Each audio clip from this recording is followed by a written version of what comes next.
This week's Torah portion is called Parashat Vayeitze. We're following on from last week's story where Jacob takes the birthright, the blessing from his father Isaac, and now his mother Rivka tells him to run away, to go to her brother's house, the house of Lavan. So this is Jacob running away. He is between homes. He's not yet arrived where he's going, and he has left his permanent residence, his home where he grew up with his beloved mother and father, and the sun sets and he falls asleep. And it says he falls asleep such that he has a dream. And it's the famous Jacob's ladder dream where he dreams of a ladder with angels going up the ladder and angels coming back down the ladder. And at the top of the ladder is God.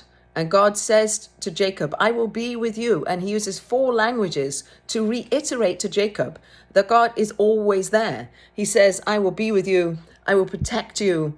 I will return you to this land, and I will not abandon you. To convince Jacob, to make him know that God is always there. And I wonder if we could change the language. And instead of Jacob saying, I know God is with me, that it is us turning it upside down and saying, I'm with God. How do I recognize that God is always with me, that God is a loving presence, that God will protect me, that God will take care of me, that God will return me to a good place, that we attach ourselves to God.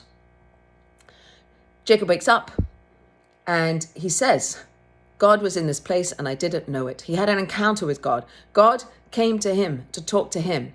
He wasn't seeking out God. And he uses the word makom for the place where I slept. This place, God is here. So this word makom for place is also a name of God.